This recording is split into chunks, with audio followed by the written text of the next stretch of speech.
Hi everyone. Before క్లాస్లో మనం disease అంటే ఏంది, కామన్ డిసీజెస్, ఇన్ఫెక్టివ్ డిసీజెస్, ఆ తర్వాత terminology in medicinal chemistry, drug definition, pharmacology, pharmacophore, pharmacodynamics, pharmacokinetics అనే టర్మినాలజీ గురించి నేర్చుకోవడం జరిగింది. Today we are going to discuss about metabolites, anti metabolites, anti metabolites. ముందుగా మెటాబోలైట్స్ అంటే a substance which participates in the cellular metabolic reactions is called metabolite.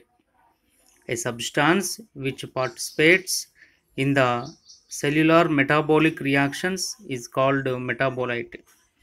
Metabolites are small intermediate molecules or products which are directly involved in the normal growth, development and reproduction. There are many metabolites like vitamins, hormones, coenzymes, etc. which involves in metabolism. Metabolites అంటే జీవరాశుల కణాలలో కొనసాగే జీవరసాయన చర్యలలో పాల్గొను రసాయన పదార్థాలను metabolites అంటారు. Metabolites అంటే ఏంది? జీవరాశుల కణాలలో కొనసాగే జీవరసాయన చర్యలలో పాల్గొను రసాయన పదార్థాలను మెటాబోలైట్స్ అంటారు. ఇంకా ఇలా చెప్పొచ్చు అంటే సూక్ష్మజీవుల యొక్క కణత్వచాలలో ఉత్పత్తి అయ్యి వాటి యొక్క అన్ని రకాలైన జీవరసాయన చర్యలను నిర్వర్తించేటటువంటి రసాయన పదార్థాలను మెటాబోలైట్స్ అంటారు. సూక్ష్మజీవుల యొక్క కణత్వచాలలో ఉత్పత్తి అయ్యి వాటి యొక్క అన్ని రకాలైన జీవరసాయన చర్యలను నిర్వర్తించేటటువంటి రసాయన పదార్థాలను మెటాబోలైట్స్ అంటారు. పారా అమైనో బెంజోయిక్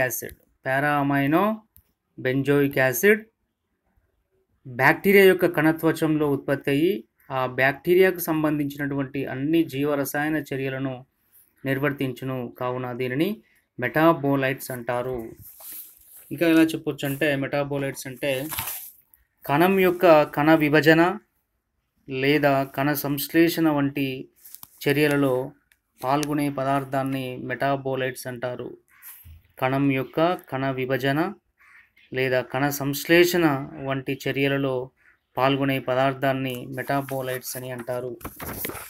మెటాబోలైట్స్ అనేవి సాధారణ పెరుగుదల, అభివృద్ధి మరియు పునరుత్పత్తి వంటి జీవచర్యలలో పాల్గొను చిన్న మధ్యస్థ అణువులు లేదా ఉత్పన్నాలు.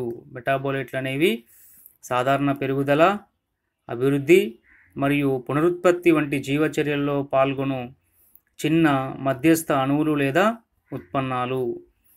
జీవక్రియలో పాల్గొను విటమిన్లు, హార్మోన్లు, సహ ఎంజైమ్లు వంటివి మెటాబోలైట్లకు ఉదాహరణలు. జీవక్రియలలో పాల్గొనే విటమిన్లు, హార్మోన్లు, సహ ఎంజైమ్లు వంటివి మెటాబోలైట్లకు ఉదాహరణలు. ఎగ్జాంపుల్ ఏం చెప్పొచ్చు అంటే బ్యాక్టీరియా యొక్క పెరుగుదల మరియు పునరుత్పత్తి ఫోలిక్ ఆమ్లం ఒక ముఖ్యమైన పదార్థం. ఈ ఫోలిక్ ఆమ్లం తయారీకి పారా అమైనో బెంజోయిక్ ఆమ్లం ఒక ముఖ్యమైన మెటాబోలైట్. అంటే మెటాబోలైట్లు అనేవి సింపుల్గా ఎలా చెప్పొచ్చు అంటే కణం యొక్క కణ విభజన లేదా కణ సంశ్లేషణ వంటి చర్యల్లో పాల్గొనే పదార్థాన్నే మెటాబోలైట్స్ అంటారు. Next anti metabolites.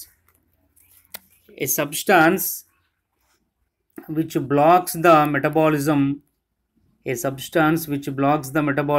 due to its close structural similarity to the metabolite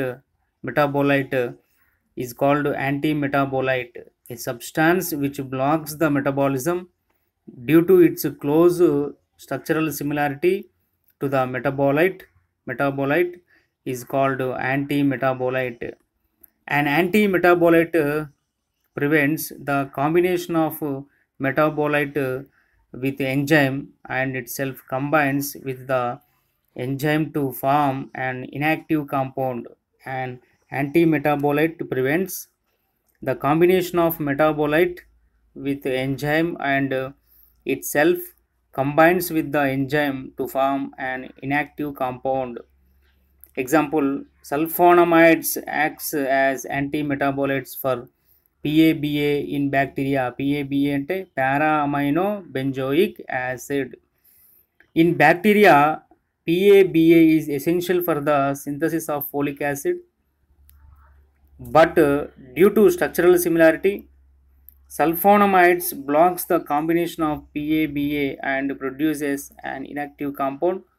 Hence, sulfonamides stops the growth of bacteria.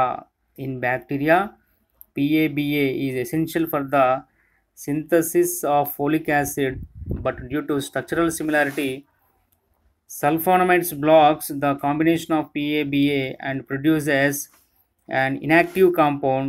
Hence, sulfonamide stops the growth of bacteria. Anti metabolite అంటే ఎలా చెప్పొచ్చు అంటే, ఏ రసాయన పదార్థం అయితే మెటాబోలైట్ల